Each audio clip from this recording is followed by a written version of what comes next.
নমস্কার, শুভঙ্কর কয়াল ইউটিউব চ্যানেলের পক্ষ থেকে আপনাদের সবাইকে স্বাগত। গতকালই আপনাদের জানিয়েছিলাম যে 1000+ শূন্য পদে পিএসসি ফায়ার অপারেটরের নতুন নোটিফিকেশান আনতে চলেছে। তো এরপর আপনারা জানতে চেয়েছেন এই ফায়ার অপারেটর হতে গেলে কী কী কোয়ালিফিকেশান লাগে, এই নোটিফিকেশান অ্যাপ্লাই করতে গেলে কী কী কোয়ালিফিকেশান লাগবে, এজ লিমিট কী থাকবে, এই যে ফায়ার অপারেটর এক্সামটা এর সিলেবাস এক্সাম প্যাটার্ন কী থাকে, তো সবটা নিয়েই এই ভিডিও আলোচনা থাকবে। তো অবশ্যই ভিডিওটি শেষ পর্যন্ত দেখবেন। যে কোনো কিছু অফিসিয়াল সোর্স থেকে দেখানো সবচেয়ে গুরুত্বপূর্ণ। তো আমি অফিসিয়াল নোটিফিকেশান থেকে দেখাচ্ছি, তবে এই নোটিফিকেশানটা কিন্তু এখনকার নোটিফিকেশান নয়।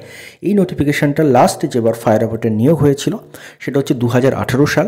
দেখতে পাচ্ছেন অ্যাডভার্টাইজ নাম্বার 15/2018। সেই 2018 সালের নোটিফিকেশান থেকে, অফিসিয়াল নোটিফিকেশান থেকেই কিন্তু আমি জিনিসগুলো আপনাদেরকে দেখাচ্ছি। কী কী কোয়ালিফিকেশান লাগবে দেখুন। Ability to read, right and speak in Bengali is an essential qualification for recruitment to the post of the service mentioned below। তো এই ধরনের জানেন অবশ্যই যে বাংলা লিখতে পড়তে জানতে হবে এবং বলতে জানতে হবে। মেন কোয়ালিফিকেশানগুলোই আসি। পে স্কেল এখানে যেটা দেখাচ্ছে এর থেকে বেড়ে গেছে, কারণ নতুন পে কমিশন, মানে এই সময় যে পে কমিশন ছিল তার পরের পে কমিশন কিন্তু দিয়ে এখন স্যালারি চলছে। তো এই পে স্কেলটা যেটা তখন ছিল 5400 থেকে 25200, সেটা কিন্তু বৃদ্ধি পেয়েছে এবং গ্রেড পে 2600। এবার কীভাবে এর এই মানে কী কী প্রসেসে সিলেকশন হবে সেটাও একটু ডিসকাস করে দেওয়া যাক। মেথড অফ রিক্রুটমেন্ট কী বলছে দেখুন। The post in the rank of the fire operator shall be filled up by the selection through direct recruitment on the basis of the written examination, physical measurement test, endurance test and personality test. অর্থাৎ 4টি test হবে আপনাদের। প্রথমত written examination হবে, অর্থাৎ যেটা আপনাদের MCQ based একটা পরীক্ষা হবে ফার্স্টে। দেন মানে প্রিলিমস যেটা আপনি বলতে পারেন, তো সেটা হবে। দেন আপনার ফিজিক্যাল মেজারমেন্ট টেস্ট হবে, দেন এন্ডিওরেন্স টেস্ট হবে, দেন পার্সোনালিটি টেস্ট হবে আপনার। আশা করছি ক্লিয়ার। তো বলছে the candidates who qualify in the written examination shall thereafter be call for physical measurement. যারা রিটেনে কোয়ালিফাই করবে তাদের ফিজিক্যাল মেজারমেন্টে রাখা হবে, এবং যারা ফিজিক্যাল মেজারমেন্ট কোয়ালিফাই করবে দেন তাদের এন্ডিওরেন্স টেস্টে রাখা হবে, এবং এন্ডিওরেন্স টেস্টে যারা কোয়ালিফাই করবে তাদের ফাইনালি পার্সোনালিটি টেস্ট, এবং সব পার্সোনালিটি টেস্ট কোয়ালিফাই করার পর ফাইনালি আপনি সিলেকশন পাবেন। কী কী কোয়ালিফিকেশান এটার জন্য লাগছে দেখুন। Essential qualification: must have passed Madhyamik examination or its equivalent from any government recognised board or institution. অর্থাৎ আপনাকে মাধ্যমিক অথবা তার সমতুল্য কোনো পরীক্ষায় উত্তীর্ণ হতে হবে, অর্থাৎ এর কোয়ালিফিকেশান মাধ্যমিক। And must have first physical measurement test, এবং আপনাকে কিন্তু ফিজিক্যাল মেজারমেন্ট টেস্টও পাস করতে হবে। কী কী রয়েছে ফিজিক্যাল মেজারমেন্ট টেস্টে দেখতে পাচ্ছেন। Candidates of all categories except Gorkhas, Garhwalis, Rajbanshis and other hill tribes. তো এই ক্যাটাগরিগুলো বাদে, গোর্খা, গারোয়ালিস, রাজবংশিস এবং হিল ট্রাইবস বাদে আপনাদের হাইট কিন্তু 5 ফিট 6 ইঞ্চ বা 167.6 সেমি আপনাদের হাইট থাকা উচিত। দেন আপনাদের চেস্ট যেটা 32 inch or 81.3 semi, which is expansion of 2 inch or 5 inch, অর্থাৎ 2 ইঞ্চ অর 5 সেমি, অর্থাৎ 5 সেমি অথবা 2 ইঞ্চ সেটাকে এক্সপ্যান্ড করতে হবে। অর্থাৎ যদি সেমিতে বলি 81.3 সেমি থাকতে হবে চেস্ট, এবং তার সঙ্গে সঙ্গে 5 সেমি এক্সপ্যান্ডেবল থাকতে হবে। ক্লিয়ার? এবং তার সাথে সাথে আশা করি এই জিনিসটা আপনাদের ক্লিয়ার হয়ে গেছে। হ্যাঁ, এই জায়গাটাও বলে দিই, candidates of Gorkhas, Garhwalis, Rajbanshis and other hill tribes তাদের জন্য কিন্তু হাইটটা অনেকটা কম, 5 ফিট 3 ইঞ্চি ওর 160 সেমি, এবং তাদের কিন্তু চেস্ট সেমি রয়েছে 81.3 semi and expandable 2 inch or 5 semi. Clear?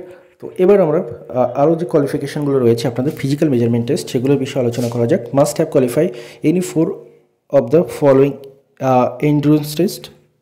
তো কী বলছে দেখুন, must have to qualify any 4 of the following endurance test. এইগুলোর মধ্যে যে কোনো একটা টেস্টে আপনাকে কোয়ালিফাই করতে হবে।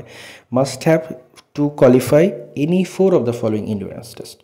সবগুলো নয় কিন্তু, যে কোনো একটি, যে কোনো 4টি, অনেকগুলো রয়েছে তার মধ্যে যে কোনো 4টিতে আপনাকে কোয়ালিফাই করতে হবে। এনি 4, মাফ করবেন আমি যদি ভুল বলে থাকি, একটি বলে ফেলেছি হয়তো ভুল করে। Must have to qualify any 4 of the following endurance test, যে কোনো 4টিতে আপনাকে কোয়ালিফাই করতে হবে। কী কী রয়েছে? একটা রয়েছে 1000 মিটার রান উইদিন 5 মিনিটস, 5 মিনিটের মধ্যে 1000 মিটার রান। দেন রয়েছে ল্যাডার ক্লাইম্বিং উইদিন 20 সেকেন্ডস, অর্থাৎ আপনি সিঁড়ি দিয়ে উঠতে হবে 20 সেকেন্ডের মধ্যে। Then lifting and carrying of sandbag ওয়েটিং 63.5 kg continuously for minimum 50 metre, অর্থাৎ 50 মিটার পর্যন্ত আপনার যেতে হবে। এই ওয়েটটা নিয়ে 63.5 কেজি ওয়েট নিয়ে কিন্তু আপনাদের 50 মিটার পর্যন্ত যেতে হবে। Then run of 3 storeys of standard staircase within 1 minute, অর্থাৎ 3 তলার মানে সমান উঁচু সিঁড়িতে আপনাকে কিন্তু 1 মিনিটের মধ্যে উঠতে হবে। Then rope climbing using only hands within 60 seconds. তো রোপ ক্লাইম্বিং করতে হবে শুধুমাত্র হাত ইউজ করে 60 সেকেন্ডের মধ্যে, এবং তার সঙ্গে সঙ্গে হাই জাম্প রয়েছে 1.22 মিটার অর মোর। তো এর মধ্যে কতগুলো দেখতে পাচ্ছেন, ABCDEF, অর্থাৎ ছটা এখানে ফিজিক্যাল টেস্টের ব্যাপার রয়েছে। তার মধ্যে যে কোনো 4টে আপনি যদি কোয়ালিফাই করেন তাহলে আপনি কোয়ালিফাইড। আশা করছি ক্লিয়ার। এবার আমরা এর সঙ্গে সঙ্গে আরও কিছু জিনিস একটু এখানে দেখতে পাচ্ছি, বলুন ডিজায়ারেবল কিছু কোয়ালিফিকেশান, এগুলো থাকলে আপনি কিছু এখানে কিন্তু সুবিধা পাবেন। কি কি দেখুন, এখানে একটা ছক করে দেওয়া রয়েছে, সেখান থেকেই আমি আপনাদের বোঝাই। দেখুন এখানে যদি বলছে, দেখুন minimum 1 year experience in the fighting in the government department or organisation or public sector undertaking or autonomous bodies, এরকম যদি আপনার 1 বছরের এক্সপিরিয়েন্স থাকে তাহলে আপনি কিন্তু 5% মার্কস কিন্তু বেশি পেতে পারেন, দেন বা 5% গ্রেস পেতে পারেন। Then a certificate from industrial training institute in any of the following discipline, যদি আপনার এই ডিগ্রিগুলোর মধ্যে কোনো একটা থাকে, যেমন সিভিল ইঞ্জিনিয়ারিং যদি থাকে, ইলেকট্রিক্যাল ইঞ্জিনিয়ারিং, মেকানিক্যাল ইঞ্জিনিয়ারিং অথবা অটোমোবাইল ইঞ্জিনিয়ারিং থাকে, তাহলে কিন্তু আপনি 3% গ্রেস পেতে পারেন। দেন আপনার যদি সুইমিং সার্টিফিকেট থাকে কোনো গভর্নমেন্ট রেকগনাইজ ক্লাব আর ইনস্টিটিউট থেকে, তাহলে কিন্তু আপনি 2% গ্রেস পেতে পারেন। তো এই গেল সমস্ত কোয়ালিফিকেশান। এবার আমরা কিন্তু স্কিম অ্যান্ড সিলেবাসের দিকে যাব। স্কিম আমি আপনাদের আগেই বলে দিয়েছি, অর্থাৎ মানে এক্সাম প্যাটার্ন আমি আপনাদের আগেই বলে দিয়েছি। কী হবে, ফার্স্টে আপনাদের হবে কিন্তু রিটেন এক্সামিনেশন, দেন হবে ফিজিক্যাল মেজারমেন্ট টেস্ট, দেন হবে এন্ডুরেন্স টেস্ট, দেন হবে পার্সোনালিটি টেস্ট। আশা করছি ক্লিয়ার। এবার আমরা সিলেবাসের দিকে যাই। 2018 অফিসিয়াল নোটিফিকেশানে যে সিলেবাস দেওয়া ছিল সেটাই আমি আপনাদের দেখাচ্ছি। এখানে দেখতে পাচ্ছেন scheme of the examination, full marks 80 নম্বরের পরীক্ষা থাকে, সময় থাকে 1 ঘন্টা। কি বলছে, the paper will carry 80 marks having 80 questions in 1 mark each, comprising multiple choice objective type questions on English 20 marks, general studies 40 marks এবং arithmetic 20 marks। তো আপনাদের 80 নম্বরের পরীক্ষা থাকে, 1 ঘন্টা সময় থাকে, 80টা MCQ থাকে, এবং এর সঙ্গে সঙ্গে দেখতে পাচ্ছেন ডিভিশনটা কীরকম, ইংলিশে 20 নাম্বার থাকে, জেনারেল স্টাডিজ অর্থাৎ জিএস বা জিকে যেটাকে আমরা বলি সেটাতে আপনাদের থাকবে 40 নাম্বার, এবং তার সঙ্গে সঙ্গে অ্যারিথমেটিক থাকবে কিন্তু 20 নাম্বারের। এবং এই এক্সামিনেশনের লেভেল 10 স্ট্যান্ডার্ড হবে এটা বলছে কিন্তু, অর্থাৎ মাধ্যমিক স্ট্যান্ডার্ডের কোশ্চেন হবে এটা কিন্তু বলছে পিএসসি। কিন্তু একটু কোশ্চেন সব কিছুতে টাফ হচ্ছে, তো তার জন্য আপনার প্রিপেয়ার থাকবে।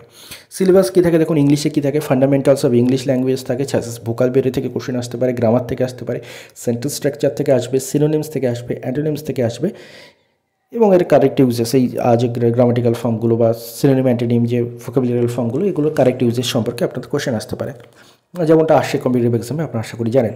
এর সাথে সাথে জেনারেল স্টাডিজের কী থাকতে পারে, matters of everyday observation including everyday science, current events and problems with special reference to Indian elementary knowledge of Indian history and Indian geography.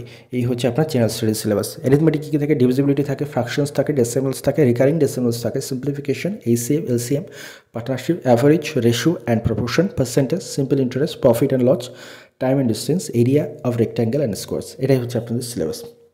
আশা করছি ফায়ার অপারেটর সম্পর্কে আপনার যতগুলো যা কোশ্চেন করছিলেন কমেন্ট সেকশানে, আশা করি সবার ডাউট ক্লিয়ার করা গেল এই ভিডিওতে। তো যদি ভিডিওটি কোনো উপকারে আসে অবশ্যই ভিডিওটি লাইক করতে ভুলবেন না, চ্যানেলে প্রথমবার হলে সাবস্ক্রাইব করে রাখুন, যে কোনো মূল্যবান ইনফরমেশন সবার আগে এই চ্যানেলে আপনি পেয়ে গিয়ে থাকেন।